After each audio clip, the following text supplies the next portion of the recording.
B2B marketers, we're back with our third installment of B2 Beacon's Leadership and Luminary series. I'm your host, Thad Kalo, CEO of Business Online and Executive Editor of B2 Beacon. Well, here we are again in the windy city of Chi-Town, or Chicago as they'd say it, home to some of the best T-bones, deep dish pie, and of course, B2B Marketing Association and National Event, the BMA, now ANA.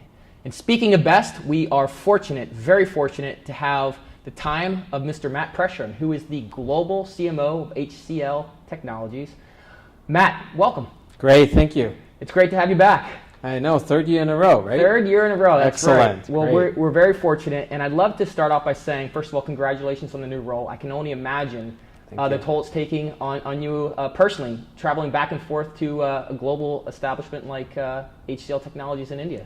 Yes, but at the same time, as I think we said previously, how often do you get the opportunity to be a New York-based global CMO of a $6+ billion IT services company that's operating in 30+ countries around the globe, right? Is growing in the double digits and has, really great growth ambitions. So yes, it's a new role, it's a global role, but it is pretty exciting. And let's take a moment to dive into that for a second, just to give context to our audience. So give us a little context around, a little bit more around HCL Technologies, what you do, who you compete with, and then how marketing and marketing services actually supports that type of growth. Absolutely. So let's start for all of you, who may or may not know HCL Technologies that well. So we are, as I mentioned, about a $6+ billion company. We're actually, global in a sense that we compete in just about 31, 35 countries right now. 50% of our revenue profile actually is in North America, 30% in Europe, the rest are around the globe. And from a core business perspective, we are an IT services company. So we do infrastructure services. We have about a third of our revenue stream that comes from applications. We have some great partners, all of the big names that from SAP to Microsoft to Oracle to a whole range of EMC as well. And then, interestingly enough, and very applicable as there's so much discussion around the Internet of Things, we have actually just about $1 billion engineering services business. 20,000 engineers. If you look at the employee base, about 105,000 employees globally. Wow. 10,000 in the US, 4,500 or so in Europe, and then the rest, another 5,000-6,000 in other markets. And the company is growing. We have, I think, a really great model. We're growing double digits. If you look at our third quarter, we grew a little bit over, almost 15% top line. Congratulations. Also, thank you very much. And so the way I think of HCL, if you ever have the chance, or any one of your listeners, if you go to India and you have the opportunity to spend some time in the technology circles, first thing that I learned when I joined last year in September, HCL is I would suggest a household brand in India. It's a very well-respected company. It's a great technology story, right? A success story. But then when you go outside, right, you come to the U.S., right, most people don't know us as well. Yet. But now you're on the ground, right? Yet. There we go, right? And so I think of us, in the U.S. or in Europe, we are like the challenger brand. We're the companies who are coming in. And we're fortunate. We have many of, our major clients who have been us actually for quite some time. So let me ask you this. If I understand that properly, you have tremendous amount of complexity. You have complexity in the global economic footprint that you have. You have probably complexity in the political footprint that's happening from a global organization operating in India as well as Euro and North America. You have a complex product set. I mean, this isn't something that's necessarily a simple thing to take on and communicate. And at the same time, you're working in an environment where there is some level of commoditization of this type of offering, but yet you're somehow able to distill the value proposition so you can maintain those margins. So I guess my big question at the highest level, global level, if you will, what are the big things that keep you up at night to make sure this machine continues to do what it needs to do? It's a great question, and maybe not that different from what other people would say to you, but if you're a $6 billion company and you aspire to continue to grow, and you're fortunate enough to be in what I consider to be one of the most interesting, fascinating, fast-moving industries, which happen to be information technology. Yep. The first thing is it's a space that constantly changes and evolves. In some parts of it, it's commoditizing, right? And so if you're in the IT space, you're probably going to have a discussion with your clients about the cloud. If you're in the application space, you're probably going to have discussions about application modernization, and at some level you're also going to have a discussion about probably mobile and other aspects. If you talk about digital, which everybody does, you probably need to really have a conversation about digital business models, not only front office, and within that you'll talk about digital operations, you'll talk about service, software as a service, you'll probably also have a conversation about integration. Now, what's one of the hottest topic that every client comes up with is we're talking about the Internet of Things, or the Internet of Everything. Yep. And in essence there, right, we're talking about devices that then become smart, and connected, and then they start actually interacting like product systems into entire ecosystems. So if you're HCL, right, I think we have a fantastic role to play everywhere. What keeps me up at night? Are we articulating a true value proposition that is differentiated? And I think we do, and I'll tell you a little bit, and we talked last night, right, and the award speaks to that as well. Are we moving fast enough? Right? If you're moving in an industry that's constantly changing, are you moving fast enough? And then, we're a global organization. The basic rule of any global organization is do it once, replicate it as quickly and as fast as you can do so, right? And I, for one, will tell you that's certainly been one of the most exciting parts. I was invited to join HCL as the global CMO. When I met with our CEO, Anand Gupta, he said, "No, Matt, we would like you to reside in New York." I said, "Yeah, the headquarters is in New Delhi." "Yes, but we also have senior leaders who reside, by the way, in Cary and on the West Coast, and we have a few leaders who live in London. The way HCL operates is we don't associate corporate headquarters as the centralized place for everybody. We want senior leaders in the geographies closer to our customers." So to summarize, changing marketplace, we have to have a good value proposition. We have to move very fast. And then I think, as with anything, there comes an executional element that goes into, are we really close enough with our customers in everything that we do? I've got a couple of questions to follow up on there, but the one piece that I took out of that, which is always really interesting to me, is to understand how large companies embrace change. Because if you think about change can be a threat to a multi-billion-dollar company, because change itself could potentially mean competition. It could potentially mean commoditization of offering.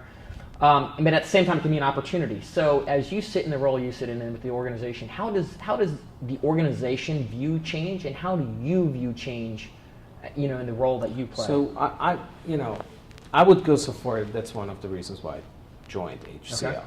So if I just may, right, HCL is one of only very few organizations that we didn't go public until 2000, right? We traded on the Indian Stock Exchange, but we fall into this 1-5-15. So we have $1 billion in net earnings, more than $5 billion in revenue, and a market cap of over $15 billion. We are one of the few companies, Accenture would be another one, Alibaba would be another one, there's a very small, Google would be another one, a very small number of companies. And I think what's core, and the reason why I say that is, what's core and almost built into the DNA of HCL is that you have to change and transform and constantly push your value propositions that they're different and differentiated. And then you have to organizationally make those changes to stay on top of them. And I'll give you two examples right now. And I mentioned one of them already. So we just recently put in place literally an IoT task force. Some of the best people in the company. It's a task force for now. And we are literally saying, okay, this is probably one of the hottest trends, but how do we take that and turn it into a real business? Start small, incubate, then grow it. Same on actually digital. Our point of view has been that up to now the discussion on digital has probably been a little bit too front office centric. While the real debate in our view is that it's more around digital operations and a digital enterprise model. Same, we're putting a model in place. And so what we do on a constant basis is look at the market, look at our customers, and give you an example. I was just in London 3 weeks ago, and we held a customer advisory council. 30 customers, 30 plus customers, 20 from Europe, 15 from the US, and we spent literally a day and a half. Them, the way I always like to say, we were listening, they were talking. You tell us what is working. Are we in the right places? Do you need more here? Is this the right focus? Are we executing at the right level? Is our delivery model living up to what you need to do? So in the premise of your question, I think one of the real differentiators in HCL is we are, outside of India, truly a challenger brand. We have a fantastic business model that's working, but change and innovation and looking ahead and trying to do new things and be a technology leader at the same time, I think that's right core to us. So that's fantastic, and it's interesting to see a large organization that is so fully embracing that, and obviously being in the technology space, I almost think you kind of have to in order to stay alive. How do you operationalize or build that into the organization and build frameworks so the organization's strategy is driven by this notion of change? What does that look like on a global scale? So it's another really good one. So one of the decisions, right, we made, and this was the discussion last night, and then a very nice recognition here on marketing strategy, right, was if you're in the technology space, you have different choices as to how you want to differentiate yourself, right? And we made a very conscientious decision that we are in a services business. Services business, requires clearly technology, but we also, have over 100,000 employees. And we view our employees as a core, if not the key differentiator in how we work with our clients. We actually call our employees the ideapreneurs, and we have an entire team that works on what we call employee branding. And the way we think about this is, it started with employees first, customers second, which may seem a little counterintuitive, but the notion being is if you empower your employees and you put your frontline employees in a position where they can make decisions and work with their customers, ultimately your customers will benefit from that. It's a virtuous cycle. It's a virtual cycle. And then what we said, externally, what we believe differentiates ourselves, and it is our brand positioning, is relationship beyond the contract. And yes, I understand that some people may say, yeah, but doesn't everybody say that? I can tell you, we don't just say that. We live that as a company. And, the shorthand on that is... How do you measure that? I'll get to that in 1 second. Okay. First, just one more, and sure. I will get to that, actually. And that's actually something I'll speak about on Friday as well here at the conference. But the notion I would say is there are many companies that view the contract, right? And once it's signed, we view that signing of the contract as the beginning of the relationship, not the end of the relationship. And what we do then is we go above and beyond. And anyone who's ever been in any contractual arrangement, you always know that if it's a 2 or 3 year arrangement, there will be changes that happen along the way. How do we measure that? We actually, we have formalized a customer experience loyalty advocacy type of effort. Every year we interview formally just about up to 2,000 of our existing customers, and then we track. on a scale of 1 to 7 how we're doing. We track it both internally, and we also track it against our competition. And that gives you a pretty good numeric kind of point of view. And I can tell you that up to now, this is not an empty promise. So when we engage with, or when our customers engage with us rather, we hear that quite a bit. You actually listen to us. You go above and beyond. You define relationship really in the context of a relationship, not as another transactional thing and then you move on. So the challenge is, right, as with everything, we're doing this on a global basis. We're growing very fast, and you always have to balance. And maintaining that score. That's a tough thing to do, right? And how do you do that, in a way where you on the one hand sell more business, at the same time live up to your service level agreements. Well, especially in the service space, it's a difficult thing to scale the level of delivery, the customer satisfaction scores, all at the same time, in keeping your eye on the strategic ball and knowing that it's moving, and how do you continue to reposition and repurpose the organization. And let's press on that for a second, Matt. You mentioned Internet of Things, and it seems like that's a fairly big strategic initiative within the organization. What does that look like for HCL now and down the road, and how are you approaching that beast? I mean, for us, the probably, again, if you ever have an opportunity to go to India, I've been. You have, it, yes. Then the next time, if you go to either Chennai or to Bangalore, okay. Our headquarters happen to be in Noida, which is further in the north. We have a truly impressive engineering services organization. I think I mentioned this earlier. It's about $1 billion business in its own right today already. We have about 20,000 engineers as part of our workforce, and we already do a lot of engineering services for many of the major brands in this world. And this can be as much of embedding intelligence into medical devices, to doing specific software and other elements for major airlines, to very specific, product development efforts.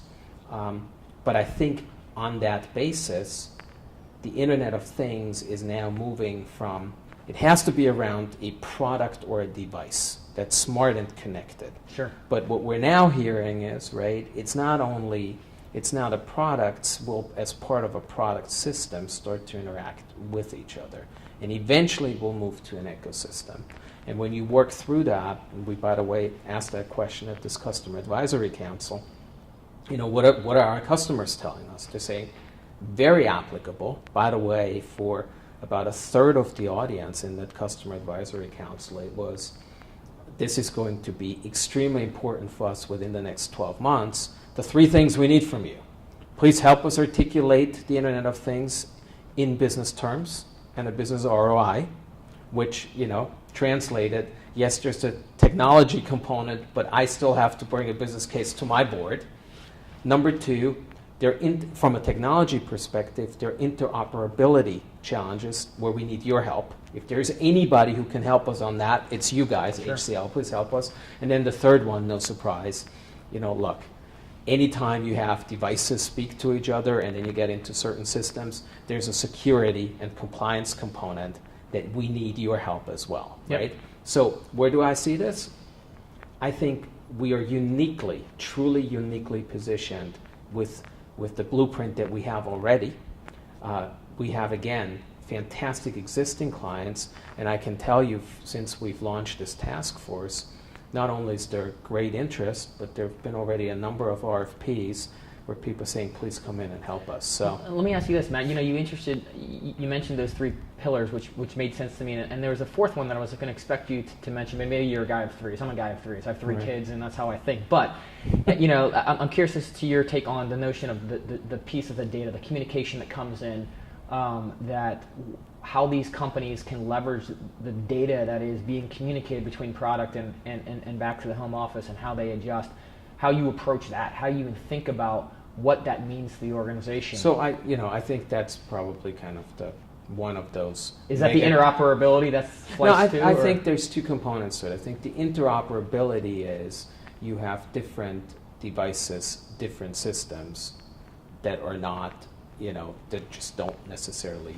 they don't Sure. work together. You have to basically create the technical infrastructure, a technical platform that allows them to communicate in a consistent manner, but also in a safe manner. Yep. Right.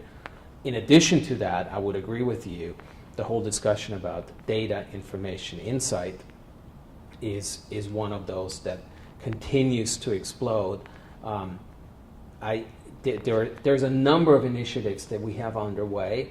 We're again approaching this a little bit cautiously. I think it's very, very important, but there's a little bit of a hype curve in that one Sure. as well, right? As we all know. Of course, there's always hype, right? That's what we like to do That's as marketers, right. right? We're supposed to build hype. Which, by the way, if I may, in many aspects, if you have an opportunity to work for a $6 billion company that's competing with other players who are significantly larger, right, here in the U.S. and others, the hype is actually a good thing. Yeah. Because you can be part of the hype. You don't necessarily. You can draft it off of it. You can Yeah. draft off it, Yep. right? You just have to do it in a different way. And interesting to press on that, but before I do, give me one more second on the notion of the Internet of Things and data, and really better understanding your view of what marketing's role in accepting that data, making sense of that data, collecting it, correlating it, and driving business forward. Where do you think the marketer is going to leverage that trend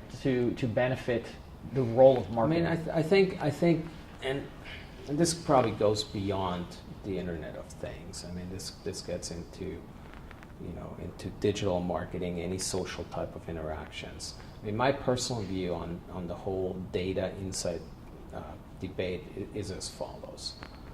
Look, I started, at the risk of dating myself, I started working in a really cool job more than 20 years ago in the corporate headquarters of UPS.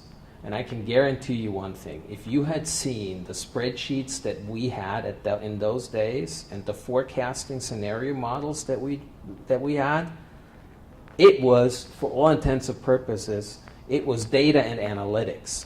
I think the part that was different, it was primarily transactional data that was available through your own internal systems. Sure.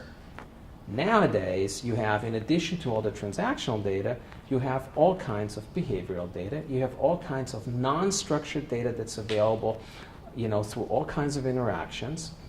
And as a marketeer, I think there's 2 or 3 things that one should do with that. One is, I firmly believe that it's marketing's role to be what I call the custodian of the customer. Sure. If there is anybody in a company that literally needs to know the customers, it's us. And that goes into, yes, you need to understand the transactional data. You need to understand all the decision makers. You need to understand the interactions that decision makers may have had. I live primarily in the B2B space, right? And then you need to do that. You need to take that information and, on the one hand, find new ways to interact, but also support your sales teams with respect to how they engage. Yep. So one aspect. The second aspect is, I think as this information becomes more and more available, I also believe that marketing in many organizations is responsible for articulating A, value proposition, and B, having direct input into product development. And so it's another huge component. We are learning what is taking place, and we need to take that in a certain way to actually help progress how we position us as a company, and potentially even provide input to what traditionally may not be our specific role, but we need to provide input. Huge product intelligence, right? From That's a marketing exactly right. perspective. I Huge think opportunity. absolutely there. And then the third one, right, is look, if you're particularly in the technology space, we spend, and we have, I think, we spend a lot of time with the analyst community.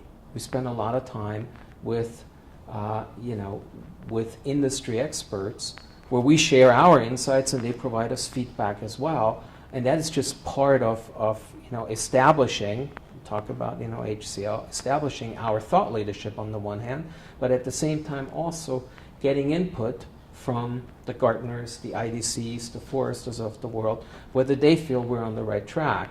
And on this one, I can proudly tell you, I think we are doing pretty well. We're punching above our weight class. Yeah, good for you. Very good. Well, let's talk about punching above your weight class, and specifically, obviously in the conversation and in context around marketing, you had an interesting challenge ahead of you, right? You call yourself potentially a challenger brand, even though you're a $6 billion organization. You're based in India, but yet 50% of your revenue comes from North America. And you've got some of these large behemoths that are, doing what you're doing. How do you begin to think about positioning the organization, and then how do you then extend that and activate it so folks can understand and become customers? Yeah, look, this, and again, for all of us who live here in the U.S. or those who may be in Europe, and there is a number of global brands that are obviously multiple the size, and they're probably going to outspend us 10 to 1 on any given day. So for HCL or any other smaller company, I love a $6 billion company is small now. Yes. That's great. Right? That's a great pivot or Right. positioning. But you must be a marketeer. That's right. But for us to assume that mass marketing, right, or large scale television advertising would be the most efficient way, if you're being outspent 100 to 1, that's not going to work. Yep. So we're probably about as customer centric as we can be, and I'll give you a few examples, right? We are and we continue to invest in all aspects of digital, right? So we take advantage of all the digital platforms. We also, however, approach it in a 360 way where we have, for example, a CIO straight talk community by invitation on LinkedIn. We have a CTO straight talk community. And then what happens in those communities? What kind of conversations are we going do a down? few things. We basically invite some of the leading edge CIOs in the world to have a dialogue about, let's say, the IoT of things, to have a dialogue about cloud computing. We, by the way, and this may surprise many of you, we publish a professionally done and really neat quarterly magazine. CIOs giving, basically, it's from CIOs for CIOs, not written by HCL. We interview CIOs. And how willing are they ready to present their ideas and concepts and share their insights, right? I'll be honest with you, it's been actually quite positive. I mean, it's been very engaging. We're doing the same with the CTOs, right? Increasingly, because we're finding that chief technology officers have quite an impact. But where I'm going, and then we also hold physical events. And so the point I'm trying to make here, is the corollary to what I call mass marketing. If you have a specific target audience and you give them avenues, whether it's LinkedIn, you give them avenues through a magazine to interact, you give them avenues. By the way, we also have a Twitter community where you can follow us on that. And then you have, at certain times, events where you invite them to interact with each other. Very targeted, right? Very, very targeted. There is a certain list of customers that we know where we invite to. The other thing we do, again, I mentioned earlier, our employees are a very important aspect for us. So we engage with them. Look, we have 100,000 employees, right? We launched, for example, another award-winning effort, which was called The Coolest Interview Ever. We launched it on Twitter. We had over 1 million people who looked at this, right? So we're trying to give you these two, but then then another one, right? And this is maybe more, again, traditional, but I think very effective.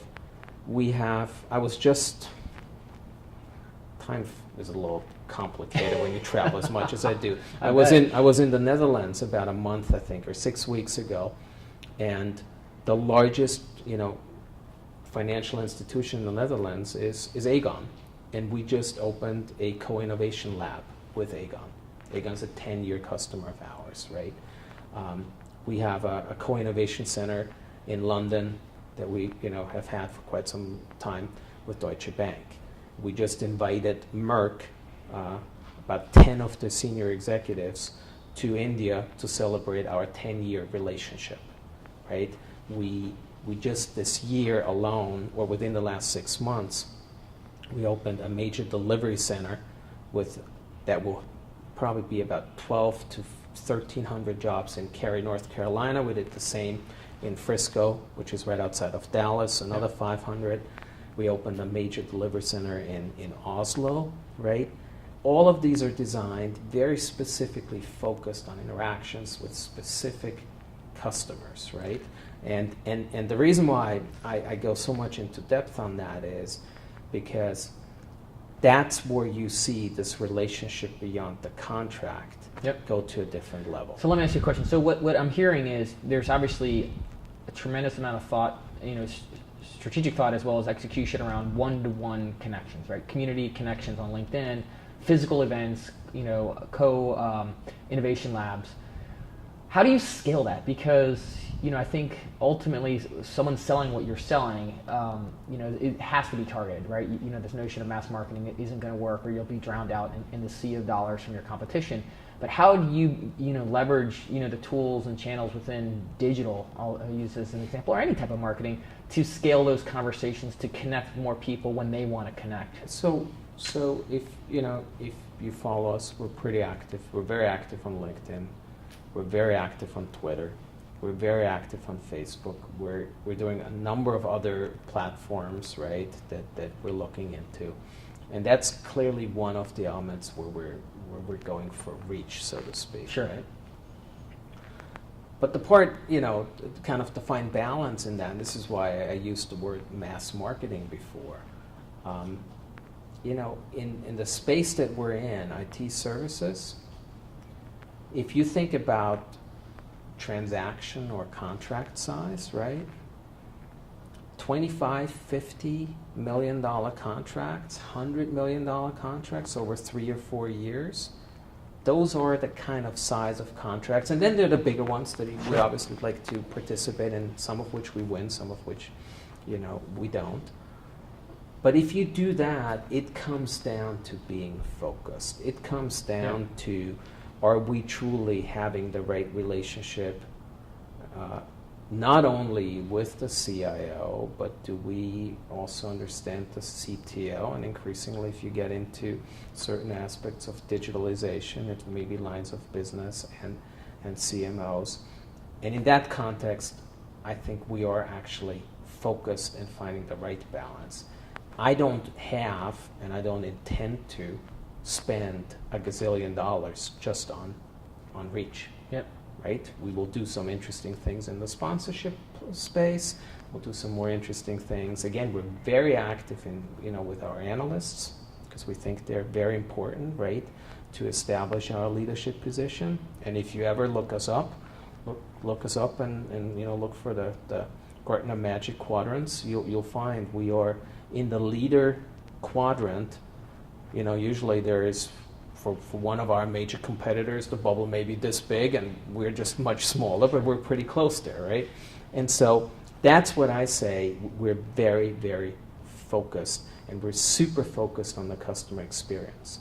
You cannot, as a brand, go out there and say relationship beyond the contract is what differentiates ourselves if you don't live it every day. Or I like to use the word obsess with it. Yes. You obsess with it, and you're I like every that. every piece of context you can take in to understand how to continually do it better, especially if service in a service model is your differentiator, right? No, that's great. This has been fantastic. So, Matt, if to give some advice to the folks out there that are listening today, what are the top 1 or 2 things that you think is absolutely essential to someone in I would say a larger organization, maybe not 6 billion, let's say 500 million to 5 billion, as they begin to navigate and chart the course for driving those one-to-one conversations at scale, and obsessing with that customer interaction. What should be on? I think, and again, we didn't talk about this, but my view on that is I'm also, as in most things, have pretty strong views on things. They may not be accurate. They may not be accurate in everything, but I do have strong views. My basic response to this very question is, we have never ever lived in a world where customer interaction is so is happening at such a rapid pace all the time and any time, right? And in essence, the entire balance has shifted. It's, whatever the statistics are, we've heard them, but if roughly 2/3 or 70% of your customers have interacted and have basically done their primary research before they ever see a salesperson, I think about what that means to us as marketeers. And what it means, frankly speaking, is a few things. First of all, rate and pace of what we do.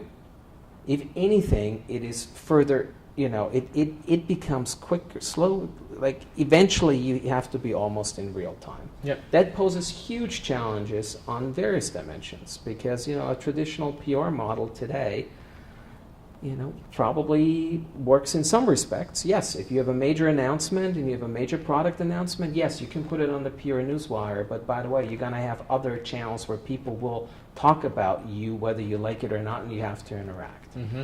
And so you have to be ready for that. On a global scale, I can personally tell you, I have a new appreciation of what 24/7 means, right?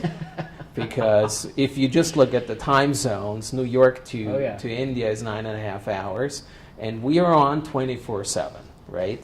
So my advice to people would be on that. You also have to, the 9 to 5s that we know, that's gone as well. And then in general, and we didn't talk about this in detail, but to me, technology is the great equalizer. If you want to be a marketeer that's successful today and you do not understand the basic technologies, and this can be either the social platforms, but then also various, marketing automation, CRM systems, chances are somebody else who's a peer of yours in marketing will. Yep. And if you get into that position and somebody's going to interview you or you're going to look for a job and one person is technology savvy and the other one does not, you know what? You're going to have a challenge. And then last but not least, I truly believe that what's always been core to marketing, a lot of creativity and the ability to think outside of the box is as important, if not more important than ever. But at the same time, there's also a new level of analytics that's coming in. So, we talk about T-shaped skills. If you have an opportunity today to get an education in economics or engineering, and then at some point, or in liberal arts, and then you add something that's the other direction as well, that will differentiate you. You have to be able to engage your left brain and your right brain, and if you do so, eventually, over an extended period of time, you will be much more, marketable and probably able to do certain roles. Because the days where you can just do one or the other, I can just tell you I don't have that luxury. Yeah, and it's not static anymore either. Nope. Yep. Nope. And I would be remiss if I didn't ask this question, and I've got to ask the question. So you won an award last night. Yes. What did you do? Why? So the award was, HCL was recognized as, I think it's called a category winner. Mega category right here, right? Look, you got on the big stage. I'll take mega category. I thought it was category, but thank you. And it was for marketing strategy around relationship beyond the contract. And look, we already communicated this internally. We are very, very proud as a marketing organization. And we're proud for the following 2 or 3 reasons. One is, I think it's a tremendous recognition for positioning your brand. I mean, think about what a lot of the big discussion in B2B about. Are you humanizing your brand, and are you actually making an emotional connect? You know what? We could have positioned HCL in any which way. We chose relationship beyond the contract. And it basically says, we are going to work with you and take it to a different level, right? So the fact that was recognized was great. Yep. The second part, I truly believe that, again, the way this is going to manifest itself is through our own people, our ideapreneurs, as I mentioned before. And so if you take those 2 things and you take where we're as a company, it's a really nice recognition and we were pretty happy about it. Congratulations. Matt, Thank this you. has been fantastic. Thanks Great. for your time. Thank you. Appreciate it.